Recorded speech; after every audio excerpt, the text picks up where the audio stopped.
भारतीय जनता पार्टीचे उत्तर महाराष्ट्र संयोजक आणि नंदुरबारमधील ज्येष्ठ नेते विजय चौधरी यांनी आपल्या पदाचा तडकाफडकी राजीनामा दिला आहे. भाजप प्रदेश अध्यक्ष रवींद्र चव्हाण यांच्याकडे त्यांनी आपला राजीनामा सुपूर्द केला आहे. गेल्या काही दिवसांपासून आपल्या विरुद्ध विरोधकांनी बनावट क्लिप व्हायरल करून रचलेल्या षडयंत्रामुळे आपण हा निर्णय घेत असल्याचं त्यांनी पत्रात म्हटलंय. विजय चौधरी यांनी भाजप प्रदेश अध्यक्षांना पाठवलेल्या पत्रात आपल्या 13 वर्षांच्या राजकीय प्रवासाचा उल्लेख केला आहे. ओबीसी मोर्चा प्रदेश अध्यक्ष, नंदुरबार जिल्हा अध्यक्ष आणि प्रदेश महामंत्री अशी महत्त्वाची पदे सांभाळणाऱ्या चौधरी यांनी पक्षाचे काम इवाणे इतबारे केल्याचे म्हटले आहे. मात्र गेल्या काही दिवसात त्यांच्या विरोधात एक कथित क्लिप व्हायरल करण्यात आली होती. यावर स्पष्टीकरण देताना त्यांनी म्हटले आहे की मी कोणालाही जातीवाचक शिवी दिलेली नाही.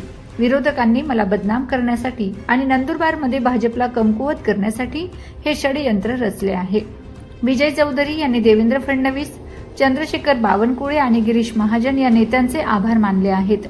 पण सर्वात महत्त्वाचं म्हणजे या प्रकरणाची पक्षाच्या वरिष्ठ पातळीवर निष्पक्ष चौकशी व्हावी आणि जोपर्यंत चौकशी पूर्ण होत नाही तोपर्यंत आपल्याला पदावरून मुक्त करावे अशी विनंती त्यांनी केली आहे. आता चौधरी यांच्या या राजीनाम्यानंतर उत्तर महाराष्ट्राच्या आणि विशेषतः नंदुरबारच्या राजकारणात काय खळबळ उडते हे पाहणं महत्त्वाचं ठरेल.